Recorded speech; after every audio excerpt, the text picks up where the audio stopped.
ബീസ്റ്റിന്റെ second part പോലെയുണ്ട്. കുറച്ച് length കുറയ്ക്കായിരുന്നു, length കൂടി പോയി. പിന്നെ കുറച്ച് നല്ല ഒരു മ്യൂസിക് ബാക്ക്ഗ്രൗണ്ട് സ്കോർ ഫൈറ്റ് എല്ലാം കണ്ടിലാണ്. ക്ലൈമാക്സ് ഗംഭീരം. ഇന്റർവ്യൂവിന് ശേഷം നല്ല ഫാസ്റ്റ് ആണ്. ഇന്റർവ്യൂ വരെ കുറച്ച് ലാഗാണ്, കുറച്ച് കുഴപ്പമില്ല, നല്ല കണ്ടിരിക്കുക. അത് സൂപ്പർ ആയിട്ടുണ്ട്, അടിപൊളിയായിട്ടുണ്ട്, ഗംഭീരം. സൂപ്പർ പടം, ബോക്സ് ഓഫീസ് കൊണ്ടുപോയി തൂർത്തടിക്കും. ഓണം എടുത്തു പറയാൻ വിജയിന്റെ ഇത് തന്നെ, അഭിനയ അടിപൊളിയാണ്.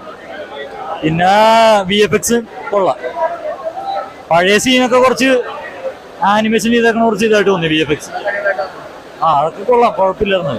പിന്നെ മ്യൂസിക് അടിപൊളിയാണ്, BGM. പാട്ടൊക്കെ വ്യത്യാസമുണ്ട്, യൂട്യൂബിലിട്ട പാട്ടല്ല. പോരായിരുന്നു. ഓവറും ഒരു ബന്ധുല്ല, വെറുതെ അലമ്പ്. എനിക്ക് ഇഷ്ടപ്പെട്ടില്ല.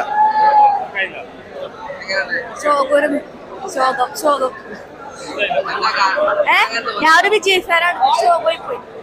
എല്ലാം പ്രഡിക്റ്റബിൾ ആണ്. ഇപ്പൊ എന്താന്ന് പറഞ്ഞു കഴിഞ്ഞാൽ ധോണി ഉണ്ടാവും എന്ന് വിചാരിച്ചു, പക്ഷെ നമ്മള് ധോണി മറ്റേ സ്ക്രീനിൽ മാത്രമേ കാണാൻ പറ്റുള്ളൂ. One time വാച്ചബിളാ.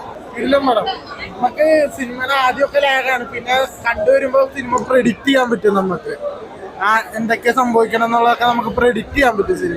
Cinema one time വാച്ചാണ്, കിടിലാണ്. നൈസാണ്, നല്ല എന്റർടൈനിങ് പടമാണ്.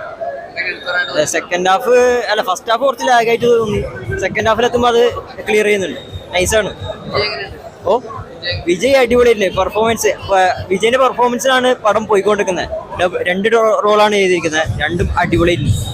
പടം ആവറേജേ ഉള്ളൂ. സ്ഥിരം വിജയ് പടം പോലെ തന്നെ, വേറെ ഒന്നുമില്ല. സെക്കൻഡ് പാർട്ട് പോലെയുണ്ട്, ബീസ്റ്റിന്റെ സെക്കൻഡ് പാർട്ട് പോലെയുണ്ട്.